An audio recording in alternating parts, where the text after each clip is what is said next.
Hey everyone, today we're going to look at the transformation type translations. But first we need to talk about basic graphs. So we're going to first look at our linear graph. Linear graphs are the format of y equals mx plus b, which we're used to seeing from grade 10, where b is your y-intercept and m is your slope. So if we were to draw a basic graph for you, you can see it's got a constant slope. Remember, that's your rise over your run. It has a y-intercept, which is your b value, so it's 0 comma b, and your m can be written as your rise over your run, or you can write it in terms of the coordinate points of choosing two coordinates and have it the change in your y over your change in your x. The other types of graphs that we've seen in previous years are quadratics. So for a quadratic graph, we're used to seeing it in the form of y equals a times x minus p, I think is what you guys have seen in the past, squared plus q, where p and q are your vertex and a is your vertical expansion or compression of the graph. So in this format, we can translate this graph around, but we're going to look at the basic one for the case of this graph. So just y equals x squared. The y equals x squared graph has a vertex at 0, 0, and it has a couple other nice points, which 1 and 1, negative 1 and 1, 2 and 4, and negative 2 and 4.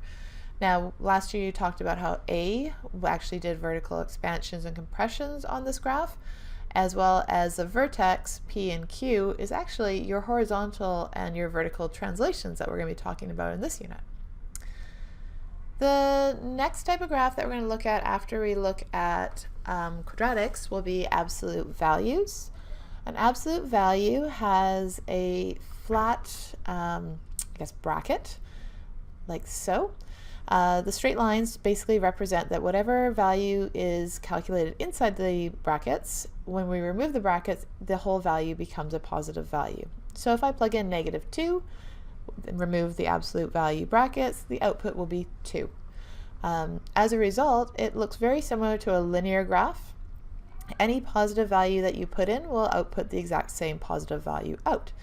Any negative value, though, will actually output the positive version of that number. So you'll get a graph like so. The domain and range in this case, so there's an example here at negative 2, the output would be positive 2. The next one we're going to look at is square roots. For a square root function, we're going to look at the positive square root of x. Now the positive square root of x, we don't need to put the little plus there, but just to note it for right now, is looking at what happens when you take the square root of any positive value. So your x input has to be positive and your output will also be positive. It basically looks like a half of a sideways parabola, and they are related to quadratics because they are inverses of each other. So you can see that domain and range is going to both be greater than or equal to 0 because there does exist a point at 0, 0. The next graph is exponentials that we'll look at, and this is based on our last unit, so y equals a base to the power of x. We know that we will always have a point at 0 and 1, as well as a horizontal asymptote along the x-axis. We also know our point of 1 comma b, depending on what the base is. So you'd have a graph that looks something like this. Now this is related to logarithms. Logarithms are down there listed at number 9, but I might as well throw it on the same graph here. So y equals a log base b of x.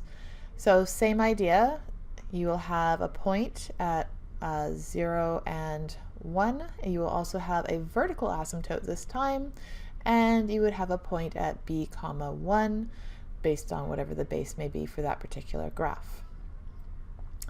Next one, we're going to look at our reciprocal graphs. Now, a reciprocal graph is a 1 over an x as a base function. We can also see 1 over a function as well. So we will get into more details with those types of reciprocal graphs. Now, with this case, we will have a vertical and a horizontal asymptote at 0 because of the fact that you can never have 0 on the denominator, and 1 over any value will never equal 0. So those two values do not exist. Also, 1 over 1 is 1, and 1 over -1 is -1. So we have two nice basic points, and then we're kind of trapped between our two asymptotes as it gets closer to each of those asymptotes. Number 7 is trig. Now we've talked about the graphs for sine, cosine, tangent. We've also done the graphs for cosecant, secant, and cotangent. So those graphs I'm not going to draw right now, but you should know the basic shape for all of those graphs. The last one is a semicircle. I'll show you a semicircle graph for a radius of 2. This is based on the Pythagorean theorem. So x squared plus y squared equals radius squared in this case. Our radius is 2. Now if we isolate for y and rearrange the Pythagorean theorem, you will then get your radius squared minus x squared equals y squared. And then you will have the square root of that entire thing. So you'll have the square root of, in this case, our radius is 2. So it'll be 4 minus your x squared. And we're only looking at the positive version of the semicircle. There is also the negative portion as well that would be below the x-axis. But again, it's all based on Pythagorean theorem. It's based on rearranging it and isolating for y and taking 1/2 of it because we're only going to look at a function. So it would be the positive square root in this case for this graph here with a radius of 2. 2 is being squared, so that's why we get the 4. So now we're going to look at a translation of a graph, vertical and horizontal. So a vertical translation is when we have y equals f of x plus b. A horizontal one will be when we have y equals f of x minus a, all in the brackets. So we're going to look at vertical first because it's the most logical one to understand. Ultimately, if we want to move our graph up or down by a value of b, we are just adding to the y value. So as you can see here, I put down all the points in the table on the side here. So we have points at -4, -2, -2 and 1, 1 and 1, and 4 and -1. And we're going to look at how to vertically translate this function up by a value. So we're going to use the first equation here where y equals f of x plus b. And b is your vertical translation that we're adding to the graph. So if we were to consider these each by coordinate points, let's do an example here. There we go. So y equals f of x plus, and let's say 2. So we're going to look at each of these coordinate points and move them up vertically by 2. So we're going to input -4. If I plug in -4 into my function, I know that f of -4 is equal to -2. So that's quite a simple calculation. -2 plus 2 means that I'm going to have a new coordinate point at -4 and 0. And if we look at the graph and move up 2 units, that's exactly where it should be sitting, at -4 and 0. So we're going to do the same thing throughout the table and fill in all the different values. So if I was to plug in -2 into the equation, the output for -2 is +1. So then 1 plus your 2 is then going to give you 3. And again, if we look at our graph, it's going to go up 2, and that's exactly the point that we have. So we'll do the same thing now for when we plug in 1. We know when we plug in 1 to the function, our output here is 1. So 1 plus 2 is 3, which it should be because we've got a horizontal line between those two coordinate points. So that's important that it's looking right so far. And if I erase, change it to -4, and I now have a -1 for our output. -1 plus 2 is, there you go, at 1. So we can see it's gone up by 2 again. Now again, connecting the 2 points and drawing our lines in between them. There we go. And, oops, a little off, but that's okay. There we go. We get the same shape of the graph. So this is considered as congruent. It's got the same shape and size. It's just been moved up by 2. Our second example is for a horizontal translation, and this is slightly different because we're going to use kind of a backwards reverse engineering to think about how this is going to work. So if I go x minus a, now this is important that we notice the difference. When we had the plus b, it went up when it was plus 2. If I had minus 2, it's going to go down. But now in this case here, the base formula for a horizontal translation is x minus a. And the reason for this is that we're basically changing the input to figure out what the output is going to be. So we're compensating for a movement. We're going to go the opposite direction. So what I mean by that is the following.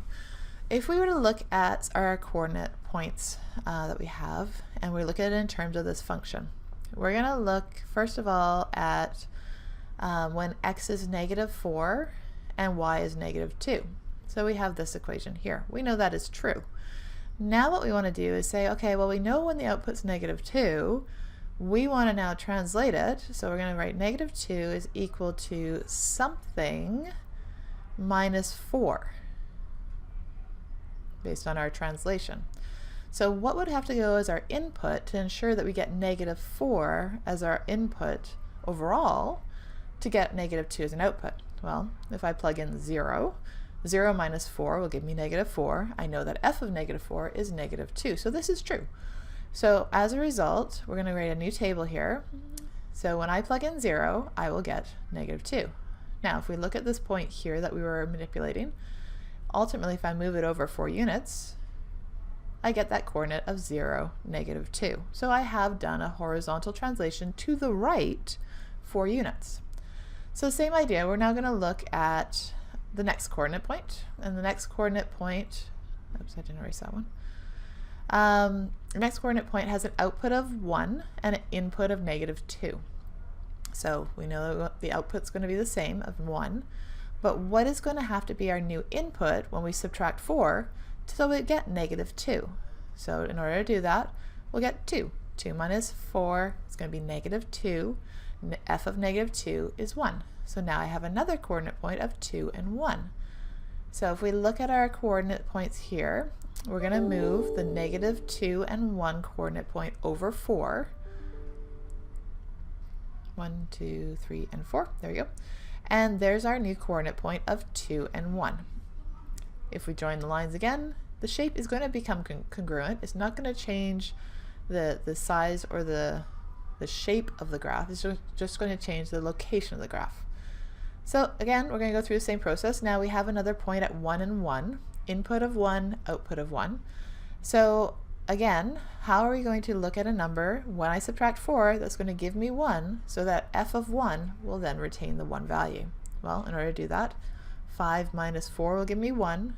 F of 1 will then give me 1. So now I have another coordinate point for this translated graph of 5, 1. If I do the same thing for the last one, the input is 4, the output is negative 1. Oops, sorry, I should draw that first. There you go, moved it over 4. So again, it's holding its shape, looks like it's the right thing, we've got the right movement, we're looking good. So last point, again, x is 4, y is negative 1.